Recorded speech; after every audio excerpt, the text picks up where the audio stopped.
Welcome to Chayim, which means the tree of life.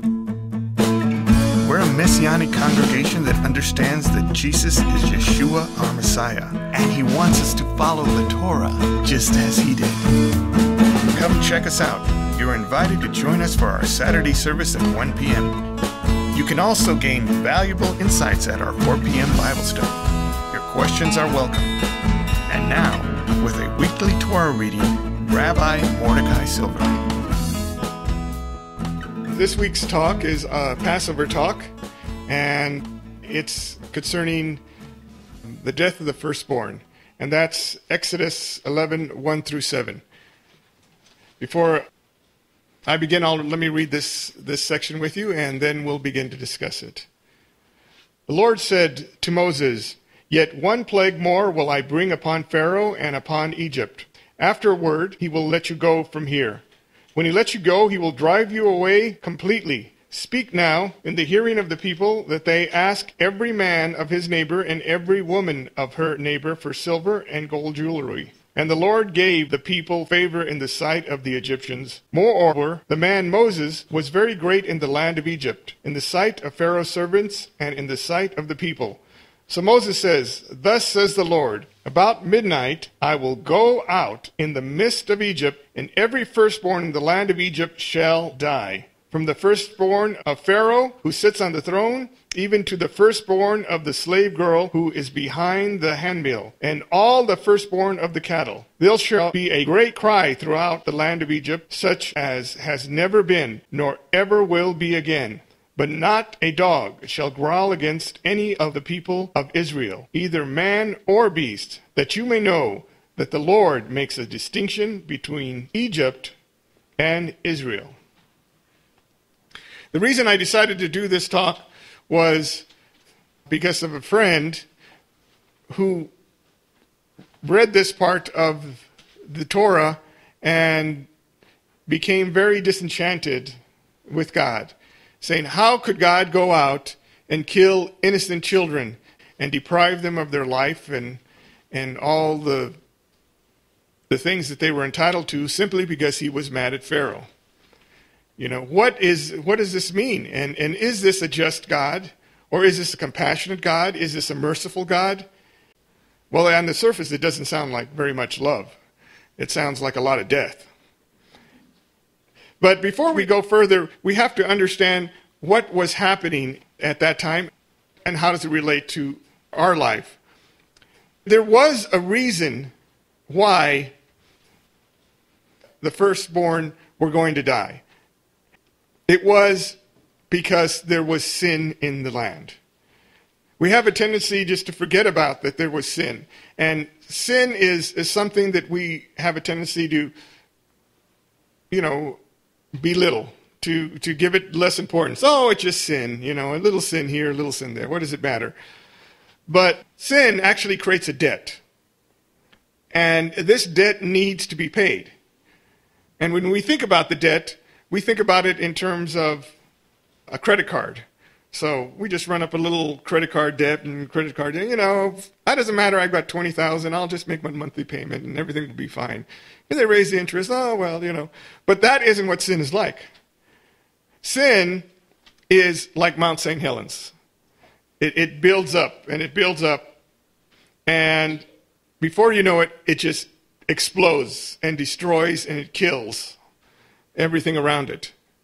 Okay? And that's what people don't understand, is when sin explodes, it will kill. The wages of sin are death, but it's a long time before you get your paycheck. And so we don't see it. It's like, wait, where's the check? Don't worry, it's coming. It's coming as a big bill. And it has to be paid. When sin comes to collect, it isn't like the credit card guy where he can't harass you. Sin comes and it collects in death. And that is a very important lesson to know of the Bible. That there is no way out of sin except through death. Or someone else pays the debt for you. That's the other choice. Someone steps forward of your own family Not some stranger steps forward, but someone of your own family steps forward saying, I'll take the debt for them. Okay, that's what pays the debt. Okay, so if you're not going to pay off your debt, someone of your family is going to pay off your debt. However, Yeshua said, become part of my family so I can pay your debt. That is what is happening with the putting of the blood on the door. It's, as I'll explain, we are becoming part of the family of Yeshua. We are becoming the family of Israel. Okay? And it says in the reading, the Lord will make a distinction between Egypt and Israel. And we just think of them as these two countries. But Egypt represents anyone who is not in covenant with God, and Israel represents those who are in covenant with God. They're not just two countries or two DNA types or anything else like that. It really represents where you are located with God. And how do you know which type you are? Well, ever since the beginning of the Bible, here's the way: you take the mark of the family you choose to be with. There is two families: the family of God and the family of the beast. And it's very important to understand this mark of the beast. A lot of us think that this mark of the beast is this little microchip and you're going to put it in your hand, or somebody's going to come and draw on your head or put a tattoo or something. That's the mark of the beast. Don't take that. I'm not going to take that tattoo. No microchip for me. I'm okay. But that isn't what the mark of the beast is. When you start looking through the Bible and understanding what the mark of the beast, it gives you a very good explanation that people have a tendency to wash over even when they hear it. Let's go to Revelation 13:15, and I'll read you how it describes the mark of the beast. And we'll notice a lot of missing words we have a tendency to skip over. And he had power to give life unto the image of the beast, that the image of the beast should both speak and cause that as many as would not worship the image of the beast should be killed. And he caused all, both small and great, rich and poor, free and bond, to receive a mark in their right hand or on their foreheads. And that no man may buy or sell, now here's the part, save he had the mark. Oh yes, I see mark. Or the name of the beast, or the number of his name. Here is the wisdom. Let him that hath understanding count the number of the beast, for it is the number of a man, and his number is 666. And most people say it's like the 666. Well, let's go back to that first idea of sin. How did sin get so great in the land of Egypt that it would cause a Mount St. Helens eruption? Well, in Exodus 1:22, it says, and Pharaoh charged all his people, saying, every son that is born ye shall cast into the river, and every daughter ye shall save alive. And he was talking to his people, but he was talking about the Israelites. That every son of the Israelites shall be thrown into the river and killed. This is right after the midwives refused to do this. The midwives refused to obey his commandment, his charge. And it says in number 21, Exodus 1:21, and it came to pass, because the midwives feared God, that he made them houses. What does that mean? Did you just build them a little house or something? God took them in. He says, you're part of my family. You are not part of the beast because you didn't obey the beast. Now, that word, Pharaoh charged his people, is the word to command his people. And it's savah, and it's from like the word mitzvot and mitzvah. And that can be related to Deuteronomy 6:6 says, and these words which I command thee this day shall be in thine heart. But it's very interesting that the Deuteronomy 6:6, what is the sixth word, both in the King James English and in the Hebrew?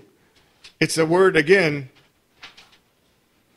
mitzvot, Savah, or command. So Deuteronomy 6:6 and the sixth word is command. So what God is really saying, if you are obeying the commandments of the beast, you have his 666, the number. You have his number. Even though you haven't taken the sign, if you are doing his commandments, that's good enough for God. You can't be claiming to be of God's family if you're following the commandments of the beastly family. And if you are following God's commandments, then you are of God's family. Because God instructed everyone to follow his commandment that night who wanted to be part of his family. Mark your door. Turn to Exodus 12:21. Then Moses called all the elders of the land and said to them, "Go and select lambs for yourselves according to your clans and kill the Passover lamb. Take a bunch of hyssop and dip it in the blood that is in the basin, and touch the lintel and the two doorposts with the blood that is in the basin. None of you shall go out of the door of his house until the morning. For the Lord will pass through to strike the Egyptians, and when he sees the blood on the lintel and on the two doorposts, the Lord would pass over the door and will not allow the destroyer to enter your houses to strike you." And now here's the interesting line. "You shall observe this rite as a statute for you and for your sons forever." Now, this marking of the door is very important. It goes all the way back to Genesis 1, the very beginning of the Bible. It starts off with this idea of which family are you? Are the family of the beast, or are you protected as part of the family of God? Genesis 1:2 reads, "The earth was without form and void, and darkness was over the face of the deep." Hey, it was marking the deep. It was marking the forehead if it was on the face. But it says, "The Spirit of God was hovering over the face of the waters." It says that a messenger came in Revelation to say the waters are the nations and the people. So the Spirit of God was protecting the waters, the people of the world. But darkness, Hoshek, was over the face of the deep. So there were the two beasts, and there was the protection of God available all the way back at the beginning of the Bible. And when Cain didn't do his sacrifice of the lamb, he didn't sacrifice the lamb. That's very interesting. He thought he could get away without sacrificing the lamb. God came to him and said he wouldn't accept his sacrifice. It wasn't the best, and it definitely wasn't the best because he didn't include the lamb. The Lord said to Cain, "Why are you angry? Why is your face downcast? If you do what is right, will you not be accepted? If you do my commandments, will I not make you part of my family? But if you do not do what is right, sin is crouching at your door, and it desires to have you, but you must rule over it." That is exactly what was happening in Passover. Sin was coming to the door of every house.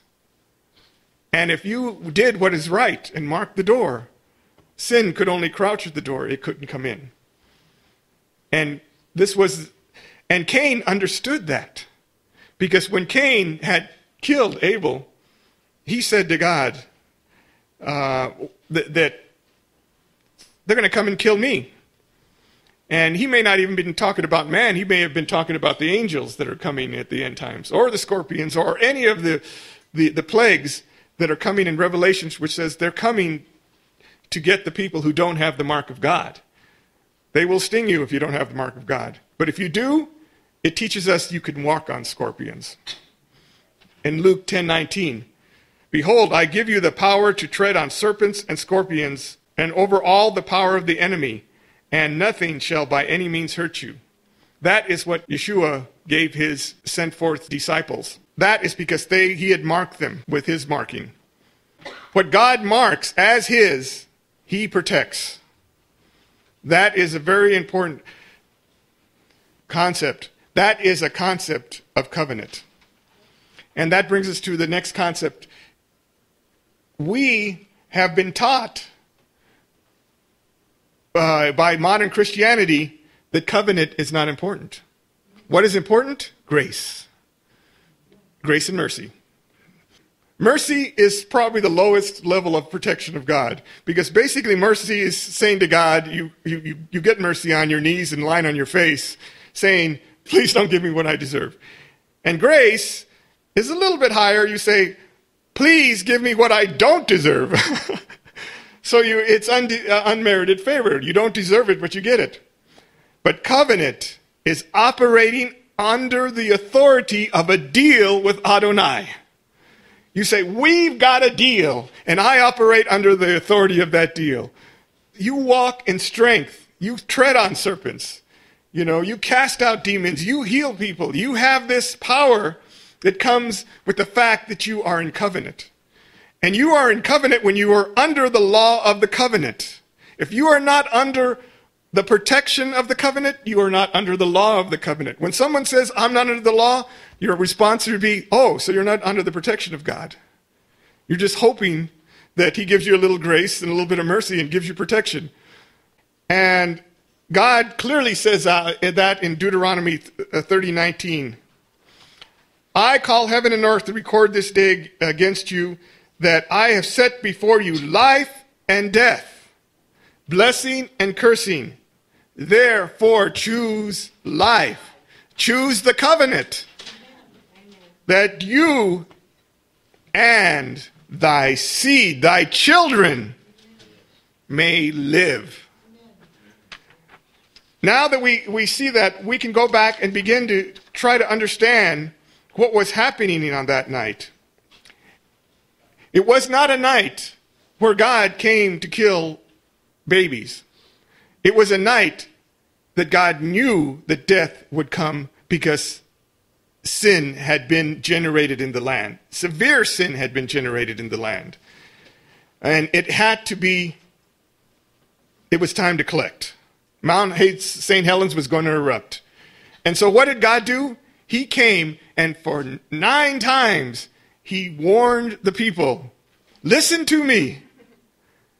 So a great eruption is coming. How do you know you should listen to me? What I'll do is I'll turn the water to blood.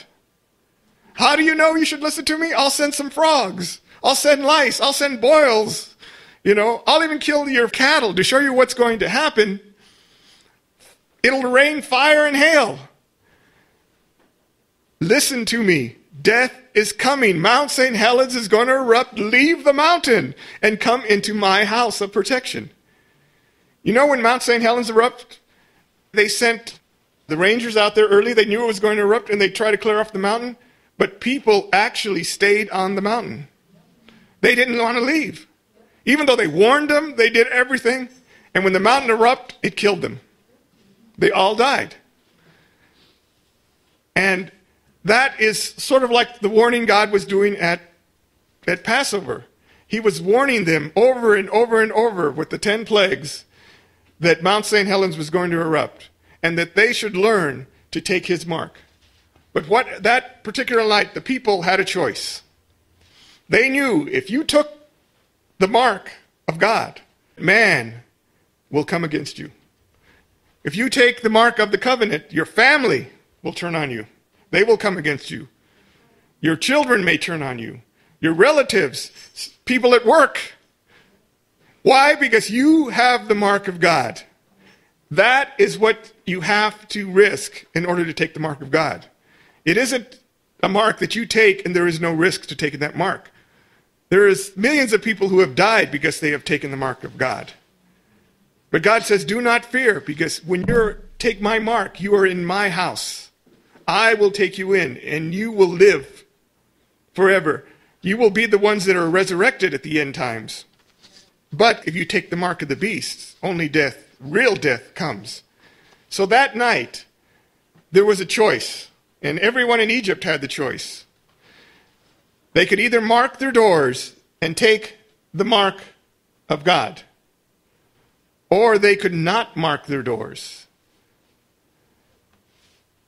This is very interesting. This is a very important point. You can take the mark of the beast by doing nothing. Why do you do nothing? Because you have the name of the beast. His name is the most powerful name.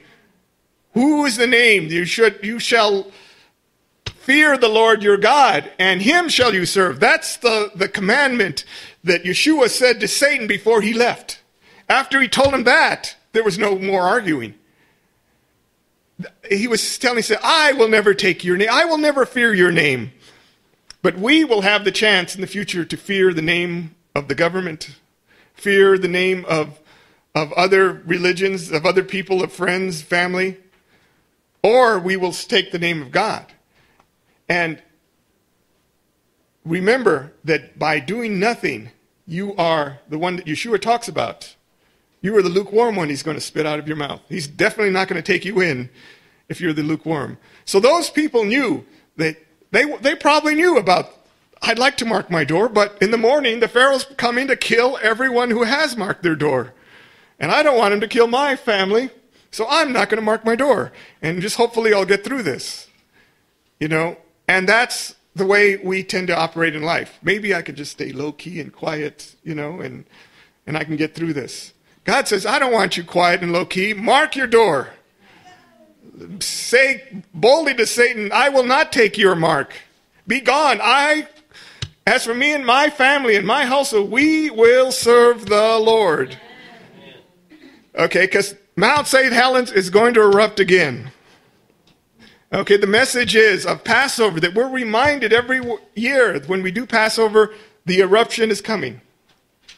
The eruption will come, and we have to choose who we're going to be marked by. And the whole book of Revelation is about that eruption, is the tribulation. But the tribulation is not something that comes to hurt the people of God.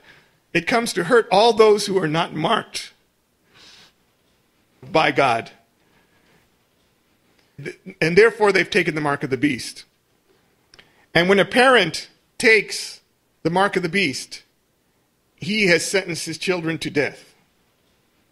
I once had a renter, and she was using cocaine, and her children were starting to get cocaine in their system, and she had a baby that was addicted to cocaine. Well, the protective services came and took her children away. And she was crying and everything. They took my children. And I said, no, they protected your children because you were going to lead them to death. So that night, when God was taking the firstborn, taking these young children, he was not taking them. If they had grown up under the families who chose the mark of the beast, all that was waiting for them was death. God was giving them mercy. And he was saying, no, I'm not going to let you come into this world because your chances of having eternal life are zero, living in this kind of a family. I'm going to take you and give you another chance. And so all the unfit parents lost their children because they had chosen the mark of the beast. And that was what was happening. Yeshua loves children so much. And in Matthew 18, 1-6, this is what he says about children. At the same time came the disciples unto Jesus, saying, who is the greatest in the kingdom of heaven? And Yeshua called a little child unto them and set him in the midst of them. And he said, truly I say unto you, unless you turn and become like children, you will never enter the kingdom of heaven.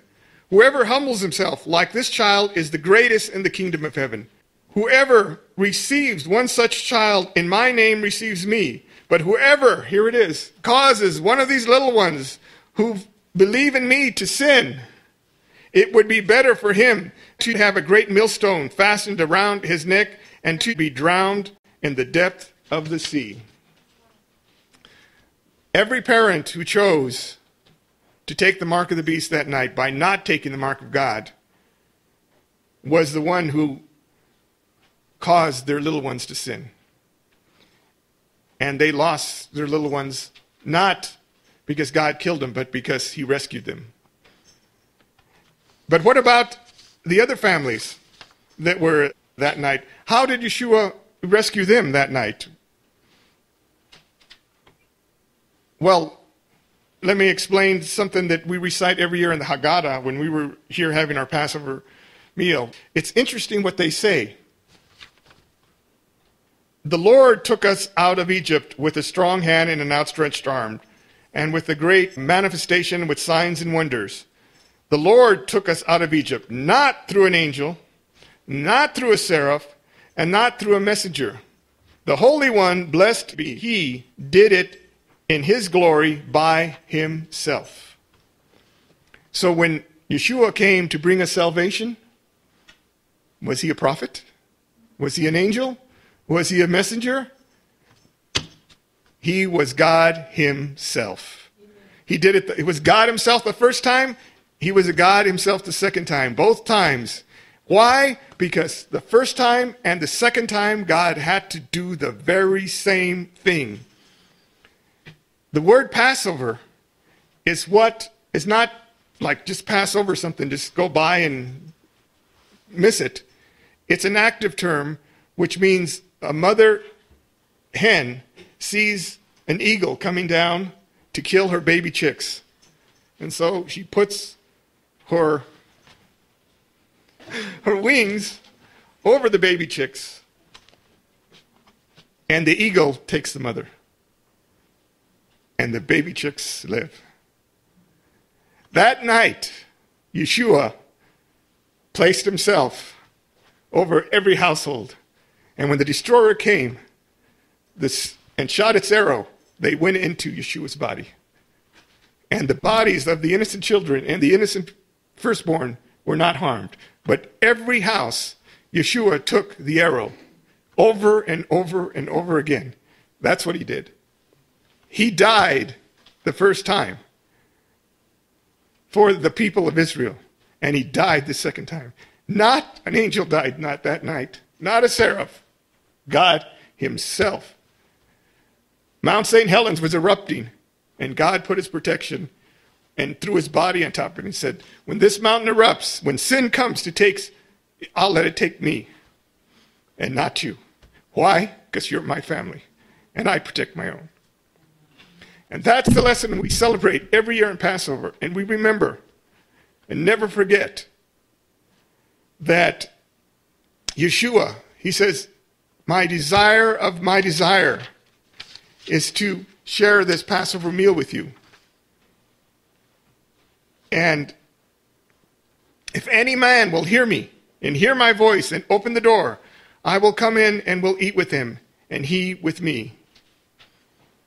That's Yeshua wants to be with us. He wants to protect us because He knows death is coming again and again. It just doesn't come that one time in Passover, but Passover is a remembrance of that event so that we will all remember it and we repeat it over and over again. But protect your home, protect your family, protect your future and yourself by taking the mark of God. Hallelujah.